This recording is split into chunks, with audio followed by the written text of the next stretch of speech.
پاکستان میں political instability کی سب سے بڑی وجوہات میں سے ایک یہ ہے کہ ملک میں انصاف کا نہ ہونا، لوگوں کا در بدر انصاف کی خاطر دکے کھانا۔ آج کے دور میں جو پاکستان کی موجودہ دور چل رہا ہے، اس میں پاکستان کی پولیٹیکل انسٹیبلٹی کی سب سے بڑی وجہ کیا ہے آپ کے مطابق؟ شدید بھائی، ہم پہلے دو ڈسکشن کر چکے ہیں۔ ایک ہم نے بتایا فیوڈلزم کہ زمینداری نظام ہو گیا، اور دوسرا یہ بتایا کہ تمام پارٹیاں ایک پیج پر مل کر نہیں بیٹھ رہی، دوسری وجوہات یہ ہوگی۔ اور تیسری وجہ جو یہ ہے، جو اینٹونی لیونٹ لکھتے ہیں، وہ یہ ہے کہ انصاف کا نہ ہونا، کہ انصاف ہے ہی نہیں معاشرے میں۔ اگر ایک بندے کے پاس 10 لاکھ روپے ہیں، وہ چوری ہو گئے ہیں، اگر وہ عدالت میں جائے گا تو اسے انصاف نہیں مل رہا۔ یا اگر کسی بندے نے اپنی ساری زندگی کی جمع پونجی جمع کر کے رکھ لی ہے، اس نے زمین لے لی ہے کہ 2-3 مرلے، اس پہ قبضہ ہو گیا ہے، اسے انصاف نہیں مل رہا، زمین نہیں واپس مل رہی۔ تو اس سب میں آپ کے مطابق اس سب معاملات کی وجہ میں بیک اینڈ پہ کون آتا ہے؟ دیکھیں، آپ بہت سارے لوگوں پر الزامات دے سکتے ہیں، لیکن جو سب سے زیادہ الزام عائد ہونا ہے نا، جو سب سے زیادہ مین بندہ ذمہ دار ہے، وہ یہی ہے کہ جو کہہ لیں کہ معاشرے کو اچھی طرح تشکیل دیتا ہے اور معاشرے کو لے کے چلتا ہے، وہ ہماری ایڈمنسٹریشن ہی ہے بیسیکلی، کہ اس کا ہی یہ کردار ہوتا ہے کہ اس نے کس طرح چلانا ہے۔ اور جتنے بھی 75 سال میں کوئی بھی بندہ رول کرنے آیا ہے، وہ ہمیشہ اپنے بارے میں سوچتا رہا ہے۔ مختلف لیڈران کی مثال ہمارے سامنے ہے، اب نام لینے کی خصوصی ضرورت نہیں ہے کہ اب اسپیسیفکلی ہم کسی کا نام لے لیں، ہمارے سامنے ہیں جتنے لیڈران گزرے ہیں، کس نے کیا ملک کے لیے کچھ کیا۔ اور اگر ہم عدالتی نظام سے ہٹ کر بھی دیکھیں، پنچایت کا سسٹم ہمارے سامنے موجود ہے، یا اگر ہم KPK کی سائڈ میں چلے جائیں، جرگے کا نظام ہمارے سامنے موجود ہے۔ اب کہتے ہیں کہ بنسبت کہ اگر ہم عدالتوں میں جائیں ہمیں انصاف بڑی دیر سے ملتا ہے، پہلے تو ملتا ہی نہیں ہے، اگر مل بھی جائے تو بہت دیر سے ملتا ہے۔ لیکن اگر جرگے میں چلا جائیں یا پنچایتی نظام میں چلا جائیں تو ہمیں انصاف مل جاتا ہے۔ کافی لوگوں کی رائے یہ ہے کہ انصاف جلدی مل جاتا ہے، اس لیے وہ عدالتوں کی جانے کے بجائے ایسی پنچایتوں میں چلے جاتے ہیں، جرگے میں چلے جاتے ہیں کہ وہ اپنے مسائل کو حل کر لیں، ٹھیک ہے، یا ہمارے حق میں فیصلہ آ جائے یا خراب آ جائے۔ لیکن وہاں پر بھی دیکھا گیا ہے کہ بہت سارے غلط فیصلے بھی ہوئے ہیں، جن سے نہ صرف ایک خاندان پر بلکہ پورے معاشرے پر برے اثرات پڑے ہیں۔ میں آپ کو میاں والی کی مثال دینا چاہوں گا۔ ایک کیسز سامنے آئے تھے کہ وہاں پر ایک رسم تھی ونی کی، اسے کہا جاتا تھا کہ ونی کی رسم، کہ پنچایت فیصلہ کرتی تھی کہ اگر ایک بندے نے کسی دوسرے بندے کے گھر کسی دوسرے خاندان کا قتل کیا ہے یا خاندان کی عورت کا ریپ کیا ہے، تو وہ پنچایت بیٹھ کر یہ فیصلہ کرتی تھی کہ وہ اس خاندان کی، جس خاندان کے بندے نے یہ کام کیا ہے، وہ اپنی بہن دوسرے خاندان کے بندے کو دے گا۔ یعنی کہ ادھر یہ کیٹاگوریکلی ہمیں آئیڈیالوجی اپنانے کی ضرورت ہے کہ اب جو بے گناہ عورت ہے، جو بچی ہے، اس کی کیا ذمہ داری ہے؟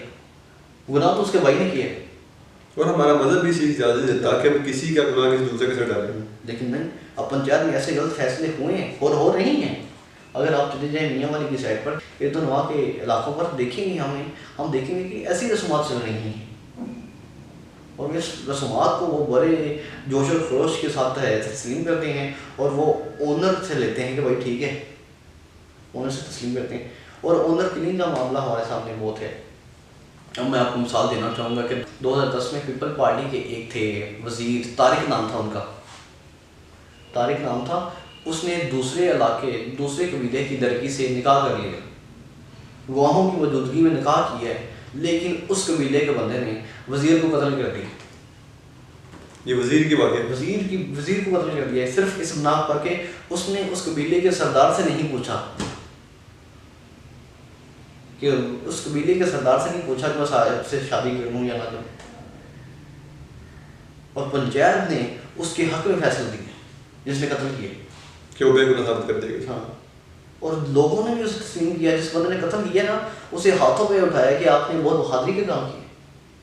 تو یہ جہالت ہے ملک کے لیے۔ ہمارا معاشرہ دیکھنا، بالکل آپ صحیح کہہ رہے ہیں کہ جہالت ہے، اور ہمارا معاشرہ بھی اس دلدل میں دھکیلا جا رہا ہے، مزید دھنس رہا ہے، دھکیلا جا رہا ہے، بالکل دس بھی رہا ہے۔ اگر ہم وہی نا، جو اگر پنچایتی لیول پہ آ جائیں یا جرگے کے سسٹم کو دیکھ لیں، وہاں پر بھی انصاف کا نظام نہ ہونے کے برابر ہے۔ اگر ہم عدالتی نظام پہ چلے جائیں تو وہاں پر بھی ہمیں انصاف ملتا ہوا بظاہر نظر تو نہیں آ رہا۔ ہم ہمیں جھوٹی تعریف کر دیں کہ ہو رہا ہے، یہ ہو رہا ہے، ہمارے سامنے ہے، جو غریب ہے وہ در در کے دھکے کھا رہا ہے، اسے انصاف سے یہ بھائی، اگر آپ کوئی بندہ دور دراز سے آیا ہے، ہائی کورٹ میں فیصلہ کرنے آیا ہے، پہلے تو یہ بات ہے کہ اس کے جیب میں اتنے پیسے نہیں ہوں گے کہ وہ ہائی کورٹ کے ساتھ جو دکان ہے وہاں سے کھانا خرید کے کھا سکے. وہ کرایہ لگا کے آیا ہے, کرایہ لگانے کے اس نے بنے اس سے پیسے نہیں. اب ایسے حالات ہیں کہ پاکستان کے جو پاکستانی ہیں آدھے سے زیادہ عوام 10 کلو کا آٹا نہیں لے پا رہی. تو اس حالات میں اگر ہم انہیں انصاف مہیا نہیں کریں گے تو ملک میں کیا ہوں گے, فسادات ہوں گے. یعنی کہ آج کے دور میں انصاف اتنا مہنگا ہو گیا عام انسان کے لیے. بالکل آپ صحیح کہہ رہے ہیں. ہم نے 2 کیٹیگریکل اداروں کی بات کی ہے, پنچایت پھر درگاہ تو ایک آگے, دوسرا ہے جوڈیشری نظام, اور تیسرا یہ ہے کہ ہم پولیس کا نظام دیکھیں. پولیس کی مثال بھی ہمارے سامنے ہے کہ وہ بندے کی ایف آئی آر ہی نہیں درج کرتی, کہ جو انصاف ملنے کا سلسلہ ہے وہ شروع ایف آئی آر سے ہوتا ہے, کہ اگر ایف آئی آر لکھی جائے گی وہ عدالت میں پیش ہوگی اور اسی بنا پر فیصلہ ہوگا. لیکن پولیس ایف آئی آر ہی اپنی مرضی سے لکھتی ہے. اگر کوئی تگڑا بندہ اس نے جرم کیا ہے تو ایف آئی آر اس کی مرضی سے لکھی جائے گی. اس نے کہنا ہے کہ بھائی ایسی لکھنی ہے ایف آئی آر کہ مجھے ضمانت ہو جائے. وہ پھر ایسی ایف آئی آر گورنمنٹ ڈول کر دے گا, کیونکہ جو پھر انہیں پتہ ہوتا ہے کہ اگر ہم یہ دفعات لگائیں گے تو یہ بندہ جو تگڑا بندہ ہے آسانی سے چھوٹ جائے گا اس نے جو جرم کیا. اس لیے ہم دیکھتے ہیں کہ بلوچستان میں سردار نے جو اپنے قبیلے کی بچیاں وغیرہ قید کر کے رکھی ہوئی تھی تو پولیس نے بھی اس کا کیس اتنا کمزور بنایا ہے, ایف آئی آر اس کے خلاف اتنی کمزور کی ہے کہ جب وہ عدالت میں پیش ہوا ہے تو ثبوت جو سارے ثبوت اس کے خلاف ہی آ رہے تھے, لیکن ایف آئی آر اتنی کمزور تھی کہ جج نے اس کے حق میں فیصلہ دیا. اب یہ جو انصاف کے موجودہ حالات چل رہے ہیں, انصاف عام انسان کے لیے کتنا مشکل ہو گیا ہے, اس کا کوئی موجودہ حل بھی تو ہوگا. اس کے حل کے بارے میں تھوڑا سا بتائیں. یار حل یہی ہے کہ اگر سارے ادارے اپنے حدود میں رہیں, جوڈیشری کا ادارہ ہے یا پارلیمنٹ کا ادارہ ہے, وہ اپنے کاموں کو تعین کر لیں کہ ایک دوسرے کے معاملات میں عمل دخل نہیں کریں گے, اور جو پارلیمنٹ ہے وہ کہے گی کہ ہم ملک کے لیے اور اپنے لوگوں کے لیے اچھی پالیسیاں بنائیں گے, اور جوڈیشری اس بات کا فیصلہ کر لے کہ ہم لوگوں کو انصاف پرووائڈ کریں گے. ہمارا کام یہ ہے کنسٹیٹیوشن میں رہتے ہوئے, آئین میں رہتے ہوئے, جو آئین ہمیں کہہ رہے ہیں, تو پھر معاشرہ چلے گا. اگر آپ ایک دوسرے کی ٹانگیں کھینچتے رہیں گے تو معاشرہ پھر کبھی نہیں چلے گا, کیونکہ جو یہ ادارے ہیں یہ کہہ لیں کہ جو ان اداروں پہ بیٹھے ہوئے لوگ ہیں یہ ملت پاکستان کے باپ ہیں, یہ باپ تصور کیے جاتے ہیں, کیونکہ انہوں نے معاشرے کو لے کے چلنا ہے. اگر ان کی سوچ خراب ہوگی, اگر ان کی سوچ و فکر خراب ہوگی تو ظاہری بات ہے کہ پھر معاشرہ بھی خراب ہوگا. اگر ملت پاکستان کے جو یہ سارے بیٹھے ہوئے ہیں صاحب اقتدار یا عدلیہ پہ بیٹھے ہوئے لوگ ہیں, اگر یہ پالیسیاں غلط اختیار کریں گے یا ایک دوسرے کے بارے میں دل میں کینہ رکھیں گے کہ کس کے حق میں فیصلہ کرنا ہے, یا وہ کہے گا کہ ہم نے کس کے حق میں قانون بنانا ہے, تو پھر معاشرے میں رہنے والے لوگ بھی ان سے سیکھیں گے.